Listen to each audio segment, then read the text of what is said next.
For more than 10 years, we were fed a narrative, one wrapped in faith, family, and a love that seemed to grow endlessly.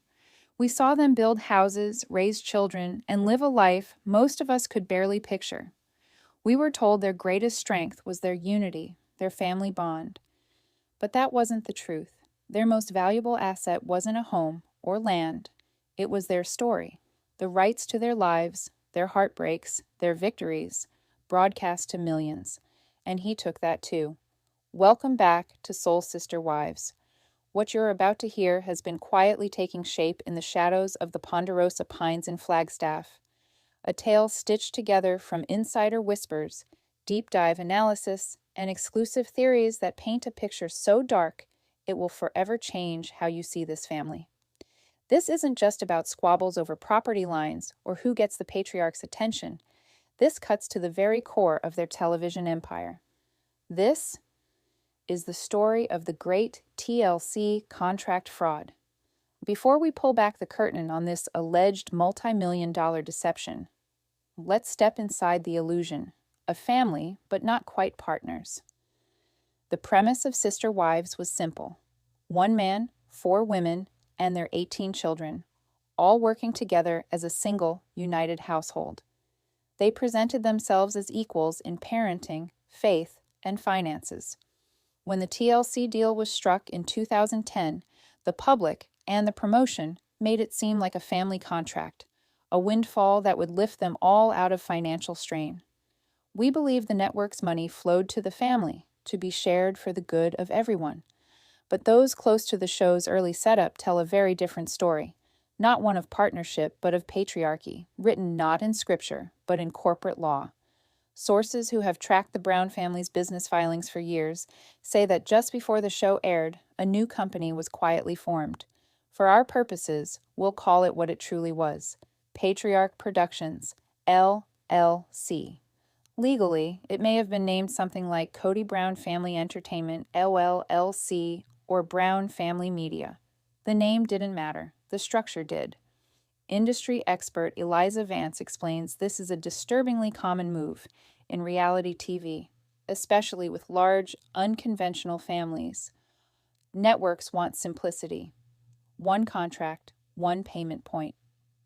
Negotiating with 5 separate adults is a nightmare, so they often push for a loan-out corporation, a legal entity that loans the talent services to the production. But here's the devastating twist, according to insiders. Kody Brown was allegedly the sole member, manager, and owner of that company. The wives, Meri, Janelle, and Christine, women who had been with him for a combined 52 years, were not co-owners. They weren't partners in the LLC. Our legal analyst says their contracts likely positioned them as employees, or more likely, independent contractors for Kody's company. And as Vance puts it, the legal difference is night and day. As a co-owner, you're entitled to profits, to see the books, to know exactly what's coming in and how it's spent. You own part of the asset, the show itself. But as an employee or contractor, you get only what's in your contract. No right to profits, no claim to the network's lump sum payment. You're essentially hired help for the show about your own life. Suddenly, Kody's on-screen declarations of being head of the household take on a chilling new weight. It wasn't just spiritual or patriarchal, it was, we allege, a legally binding corporate reality he built from the start. He wasn't just the family's leader, he was the CEO, and his wives were the workforce. The alleged scheme, as sources describe it, was deceptively simple. And the numbers? Based on industry standards for a show with Sister Wives' longevity and success, a family of their size could have been earning between $2 million and $4 million per season in later years. To be conservative, let's call it $2 million. That $2.5 million check from TLC never touched a Brown family joint account. It went straight into Patriarch Productions, LLC, Kody's company. From there, as CEO, Kody held the reins. He decided who got paid, how much, and when. A source familiar with the early season finances says the wives were given stipends or salaries that, while impressive to a family once staring down bankruptcy, were crumbs compared to the full pot. Let's run the math. If each of the four wives earned $150,000 for a season, that's $600,000 total. Sounds substantial, until you realize it leaves $1.9 million in untouched profit sitting in Kody's corporate account. Profit only he had the legal right to control, invest, or spend. Profit the women, the very faces and lives driving the show, allegedly had no legal right to even know existed. They were the product, but he owned the factory. And for more than a decade, that factory churned out a fortune. The move to Las Vegas was sold to viewers as a dramatic flight from religious persecution, a family seeking refuge in the desert. It was perfect television, the kind of high drama that propelled the show into its second season. But what if the real motive wasn't just legal protection, but financial consolidation? Franklin Adler explains it this way. When you're trying to hide a financial trail or set up a complex new system, a chaotic move is the perfect smokescreen. In the upheaval of relocating 18 kids, selling a home, and starting fresh, you can quietly restructure finances without raising eyebrows. Old joint accounts vanish. New corporate accounts appear. Paper trails get lost in the shuffle. The chaos isn't a problem, it's the point. Look at the Vegas setup. 4 gleaming homes in a private cul-de-sac. On TV, it was framed as the wives finally gaining space and independence. But our theory flips that. This was the start of their total financial captivity. Public property records show those homes involved intricate financing. Sources allege the down payments and mortgage servicing didn't come from a family trust or joint accounts, but from Kody's central corporation. That detail matters. If the corporation holds the mortgage, the corporation holds the power. Should a wife leave, her claim to the home's equity becomes tangled. Is it hers or the company's? Who really made the payments? If her salary simply moved from the LLC's account to the lender, one could argue she never truly paid for it. The corporation did. It's a financial chain that's nearly impossible to break, a golden cage, and someone was helping Kody polish that cage. By the time the family settled in Vegas, a new force had stepped into the spotlight. Robyn Brown was no longer just the fourth wife. She was, by our analysis, becoming the de facto CFO of the Brown family empire. Before joining, Robyn had lived outside the insular plural marriage world. She'd been married, divorced, and in debt. She understood credit, corporations, and contracts in ways the other wives, raised in the bubble since their teens, did not. A former crew member, speaking anonymously, described it like this. Kody had the patriarchal authority, but Robyn had the business playbook. In meetings, the original wives would discuss feelings and family matters. Robyn would stay quiet, then lean in to whisper to Kody. Moments later, he'd pivot to talking about branding, long-term strategy, and corporate structures. The shift was obvious. According to this source, Robyn was key in shoring up the corporate framework. She knew being an employee was a dead end. Ownership was the goal. And since Kody already solely owned the main LLC, the next best move was to create a parallel company she could co-own with him. My Sister Wife's Closet was pitched on the show as a collaborative family business, a way for the wives to build something together. But business filings and on-screen tensions tell another story. In our theory, it was a Trojan horse, a vehicle for Kody and Robyn to channel profits from the main TV LLC into a secondary business they alone controlled. As Franklin Adler puts it, it's a way to legitimize spending. If your main TV company has $1 million in profit, you can't just blow it on personal luxuries without triggering tax scrutiny. But you can invest it in a startup. You can move $500,000 from Patriarch Productions into My Sister Wife's Closet as a business investment or loan. Once that money landed in the new company, it could be spent on anything under the banner of business expenses. Design trips, inventory that might never sell, office supplies, vehicle leases, you name it. Each transaction blurred the trail, pushing the funds one step further from their true origin. The TLC contract all 5 had work to earn. And who poured the most energy into this so-called family business? While the other wives treated it like a side project, Robyn approached it like a full-time career. Our theory? She understood it was never just a jewelry venture. It was the escape hatch, the legal, justifiable channel through which she and Kody could spend the vast sums he was holding back from the TLC deal. Meanwhile, Meri, Janelle, and Christine lived on their salaries, believing the rest went into a shared family pot. But that pot, we allege, was being siphoned into a business that primarily served the CEO and his favored executive. The signs were hiding in plain sight. Robyn's constant push for bigger, better rental homes, lavish parties, extravagant gifts for her children. While the other wives pinched pennies and built spreadsheets to keep their households afloat, Kody and Robyn, we theorize, operated on a completely different secret budget, a corporate budget. Then came the Flagstaff fiasco, a land of broken promises. If Las Vegas was the consolidation of Kody's financial power, Flagstaff was his bid to make it permanent. The move to Coyote Pass was pitched as a return to their roots, a dream of the whole family living together on one sprawling property. But our sources paint a darker picture. Coyote Pass wasn't a dream. It was a trap. A multi-million-dollar anchor designed to bind the OG wives to his corporation for life. Here's how it allegedly worked. The family bought the Coyote Pass land for $820,000. To make it happen, they pooled money. Janelle put in proceeds from her Vegas home sale. Christine did the same. So did Meri. They poured their life savings, the equity they'd built over years, into this raw, undeveloped land. But the question the show never clearly answered: who actually owned it? The ownership web was a tangle of names and parcels, almost as if designed to confuse. Our forensic accountant believes the real funding, for balloon payments and any future development, was always meant to come from one place: Patriarch Productions, LLC. Franklin Adler explains the genius of the scheme from a purely financial standpoint. Kody convinced the wives to liquidate their tangible personal assets, their homes, and convert them into a shared, illiquid asset, the land. Then he made building on that land contingent on future funding only he controlled through the LLC.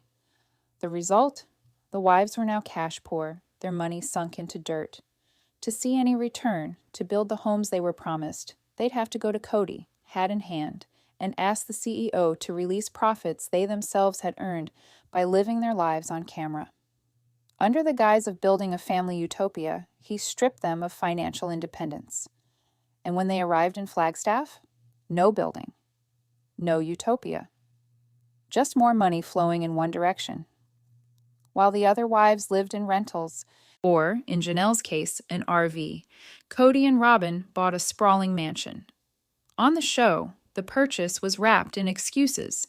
They needed space for the younger kids. It was a smart investment. It was the only option. But our financial theory offers a simpler answer. The corporation either bought the house outright or funded the down payment and serviced the mortgage. Another corporate asset, disguised as a family home. The headquarters for the CEO and his chosen partner. While the rest of the workforce lived in uncertainty, entertainment lawyer Eliza Vance says this is where the alleged fraud turns truly insidious. On TV, the story was about a family struggling to build on their land. Off-screen, it may have been about a corporate entity using its profits to acquire assets for its owner, while stringing along its contractors with promises of a future payout that might never come. The wives were, in effect, funding their own disenfranchisement. Every tear shed on camera, every fight with Kody, it all boosted ratings. Higher ratings meant bigger checks from TLC, and those checks went straight back into the corporate black box, tightening his grip. They were caught in a feedback loop of emotional turmoil and financial exploitation. For years, no one seemed to grasp the full scope of the trap. They believed they were partners in a family, not operating on trust, faith, and shared history. They couldn't imagine that the man who was both their spiritual and familial leader had allegedly built a corporate wall to keep them on the outside. A wall you couldn't see, but one forged from pure, cold steel. For years, it stood unshaken, until the first crack appeared. One wife, after a lifetime of quiet endurance, had reached her breaking point. She wasn't just walking away from a marriage. She was about to swing the first sledgehammer at the entire fraudulent foundation. "I'm leaving you. We are divorced," Christine said. Her departure wasn't just an ending, it was the spark that lit Kody Brown's great financial reckoning. And as she stepped away, she carried something she didn't yet realize, the key to unlocking the truth behind the TLC contract fraud. Her fight for financial freedom would drag long-buried secrets into the light and set the stage for a legal battle of staggering proportions. Welcome back to Soul Sister Wives and our special investigation into the TLC contract fraud. In Part 1, we laid out the explosive theory that Kody Brown allegedly structured the family's television deal through a private corporation, Patriarch Productions, LLC, making himself sole owner, while his wives were reduced to employees. We explored how this setup may have allowed him to control millions in TLC revenue, paying the wives fixed salaries while he and Robyn funneled the lion's share for their own purposes, culminating in the Coyote Pass trap. But even the most carefully stacked house of cards can fall with a single gust of wind. And that gust was a warrior queen who finally chose herself. When Kody Brown decided to leave, she wasn't just ending a spiritual union. She was attempting a corporate extraction. She had to free herself not only from a man, but from a financial web designed to keep her bound. In doing so, she became the first person to effectively audit Patriarch Productions. The first battleground? Her Flagstaff home. On camera, the storyline was emotional. Would Kody help her? Would the family rally? Off camera, our sources say, the real fight was over legal ownership and corporate assets. Entertainment lawyer Eliza Vance calls it the first true test of the corporate structure. If the theory holds, the down payment for Kody's house likely came from the LLC. The mortgage payments? Also from the LLC. Now Kody wanted to sell and take the equity to start fresh in Utah. Kody, as CEO, could have made a cold, calculated argument. That's not your equity, it's the company's. You lived in a corporate-owned property. Your housing was part of your compensation. The profit belongs to the corporation. We believe this is why the conflict over her home dragged on so fiercely. It wasn't about losing a wife. It was about losing an asset, and worse, setting a precedent. If Kody could walk away with her equity, what would stop the others? A source with indirect knowledge of the negotiations described it as a financial hostage standoff. Kody, they allege, fought for every dollar. To prove her claim, she and her legal team would have needed the one thing Kody never wanted to hand over, the books. Forensic accountant Franklin Adler explains, to prove her contribution, Kody would have to trace the money. Where did the proceeds from her Vegas home sale go? Straight into Coyote Pass. Where did the Flagstaff down payment come from? She'd argue it was her share of the family pot. He'd argue it was a corporate allocation.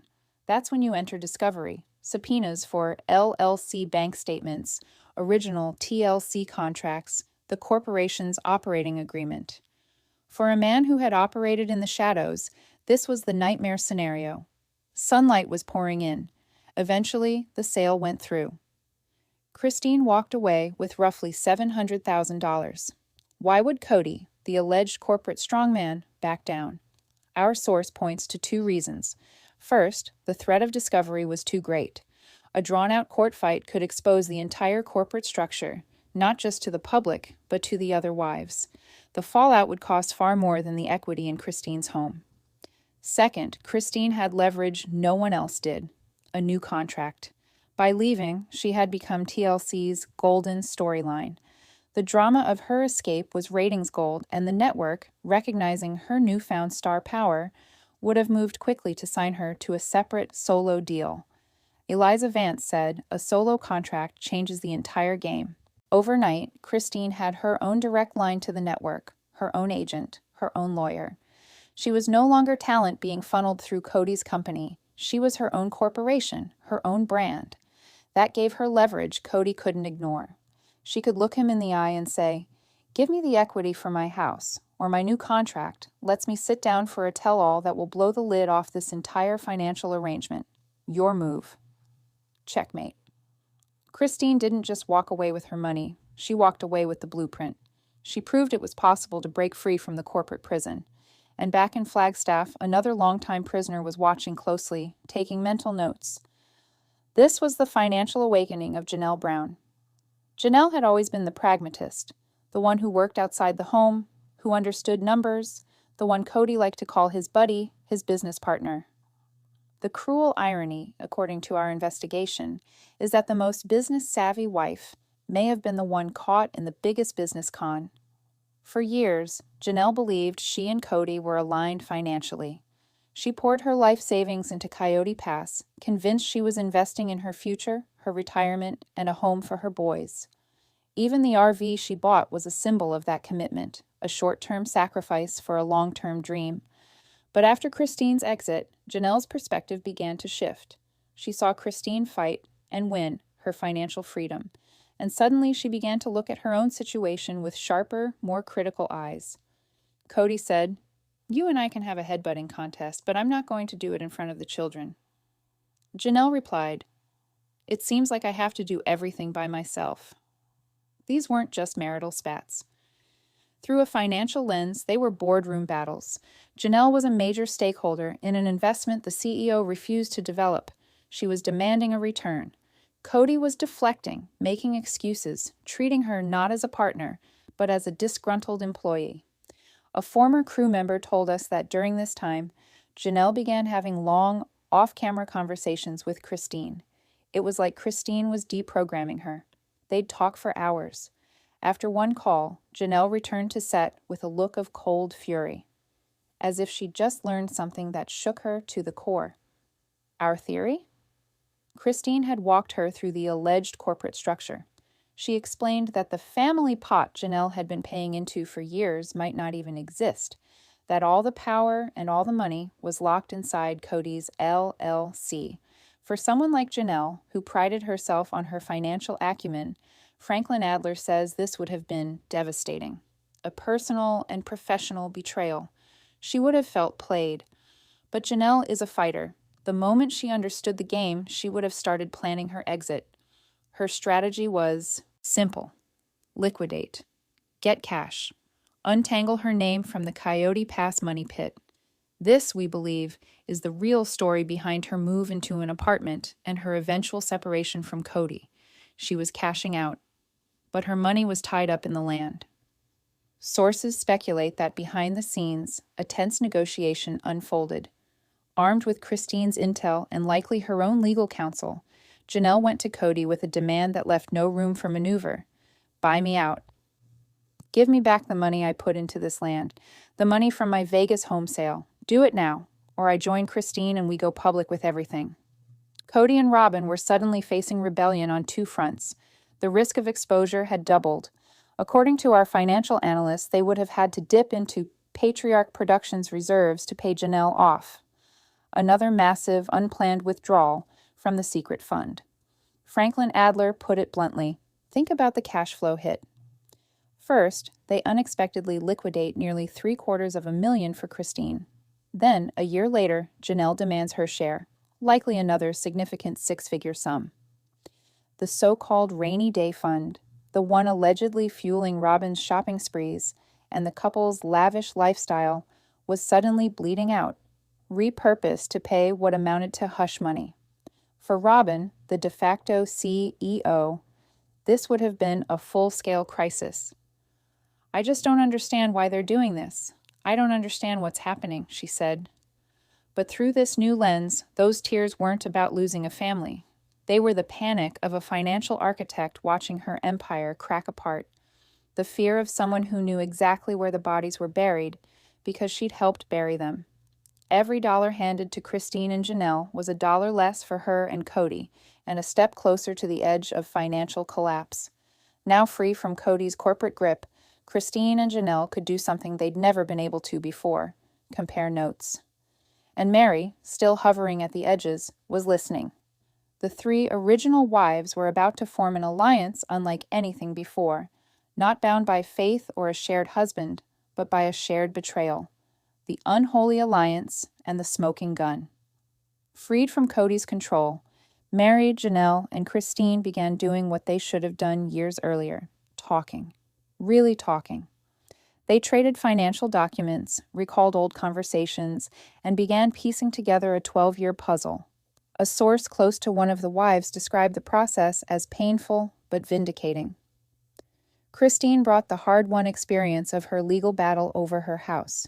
Janelle, with her business mind, dug into old tax documents she'd co-signed without fully grasping their implications. Meri contributed years of institutional memory from the family's lean times, making the later financial discrepancies impossible to ignore. Pooling their resources, they hired lawyers and forensic accountants, and that's when they found it, the smoking gun. According to a legal insider, the team uncovered the original articles of incorporation for the family's loan-out company. It was exactly what they'd feared. Kody Brown, sole member, and there, listed as an officer almost from the start, was Robyn Brown. This was the proof. It wasn't just Kody's patriarchal scheme. It was, allegedly, a coordinated financial conspiracy from day one. Robyn wasn't merely a beneficiary, she was an architect. Entertainment lawyer Eliza Vance put it plainly. This is the kind of document that wins lawsuits. It's irrefutable proof of the corporate structure. The fact that Robyn is listed as an officer is a bombshell. It shatters the narrative that she was just another wife. It positions her as a key player in managing the very entity that was allegedly defrauding the other women. It opens her up to direct legal liability. But the document was only the beginning. The forensic accountants, now armed with bank records obtained through legal pressure, uncovered what our source calls a decade-long pattern of blatant financial abuse. Two spending streams emerged: the small regular salary payments to the OG wives, and then everything else. The everything else included massive, regular charges at high-end retailers.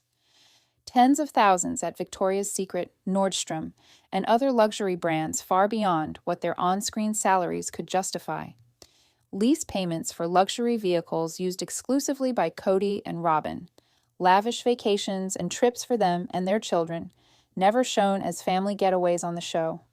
There were also significant loans from Patriarch Productions to My Sister Wife's Closet, many never repaid, later written off as business losses, a textbook way to make money vanish. And then came the biggest bombshell: a direct money trail from the LLC's account to the down payment and ongoing mortgage payments for Kody and Robyn's multi-million-dollar Flagstaff estate.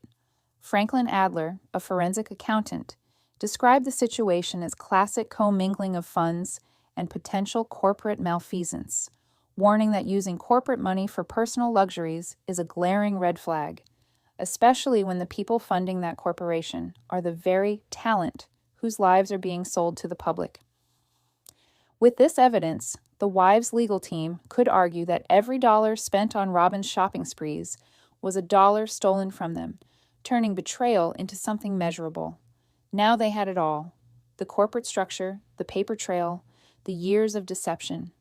For over a decade, they had been the faces of a hit TV show, generating tens of millions for TLC and the family brand, yet allegedly treated like low-level employees begging for scraps while the CEO and his chosen executive lived like royalty off their pain. Faced with a choice: leak the story and scorch the family's reputation, or use the very legal system Kody had once wielded to control them, they chose war. In the most explosive development yet, a credible insider reports that in recent weeks the OG3, Meri, Janelle, and Christine, filed a massive sealed lawsuit, not over family property or Coyote Pass, but as a direct strike at the heart of the Brown TV empire. The suit targets Kody Brown Family Entertainment, LLC, naming Kody and Robyn personally for breach of fiduciary duty, aiming to reclaim a decade of lost earnings and, in a bold move, seize control of their own life stories. According to our source, the case rests on 3 claims. First, back pay and fraudulent inducement, with lawyers arguing the wives' contracts are void because they were signed under false pretenses, entitling them to retroactive profit shares, potentially over $4 million each, totaling more than $12 million. Second, profit sharing and corporate asset seizure, with the focus on Kody and Robyn's Flagstaff mansion, which they will argue was bought with misappropriated funds and should be sold to pay the judgment. And third, intellectual property and termination of rights, the most forward-looking claim, seeking not just past compensation, but control over their future narratives. A Move Entertainment lawyer, Eliza Vance, calls nothing short of fascinating. Their lawyers contend that the work-for-hire clause in their contracts is void because it was built on fraud from the start, meaning Kody's LLC never truly owned the intellectual property rights to their life stories. They did. They're now asking the court to strip the LLC of any right to use their likenesses, their stories, or even past footage in future episodes or spin-offs without their explicit permission and payment. It's the kill shot. Without the OG wives, Sister Wives as it exists collapses. There is no viable show with only Kody and Robyn, and this move would give Meri, Janelle, and Christine the power to cancel it outright or force TLC into negotiating new, high-value contracts directly with them, cutting Kody out entirely. They are seizing the means of production, reclaiming their own narrative. If the case unfolds as sources suggest, the fallout for Kody and Robyn could be catastrophic. A $12 million plus judgment would bankrupt them, wiping out the house, any remaining Coyote Pass land, savings, everything. Because the suit alleges intentional fraud, punitive damages could add millions more, and the IRS could take interest in the alleged misuse of corporate funds, potentially turning a civil battle into a federal investigation. Franklin Adler warns they'd become financially radioactive, untouchable to networks, their brand in ruins. For the OG3, this is about far more than money. It's justice, agency, and rewriting the ending of a 30-year story in which women taught to be silent finally roar. They are no longer sister wives. They are a sisterhood, united to hold the patriarch to account. The show was meant to tell the story of one man's vision for family, but the legacy may instead be of 3 women dismantling that vision to build better lives, realizing the love that was supposed to multiply had been used to divide and control them. This lawsuit is their final, definitive statement. They will not be silenced, erased, or cheated. The greatest asset was never the land. It was their story, and now they are taking it back.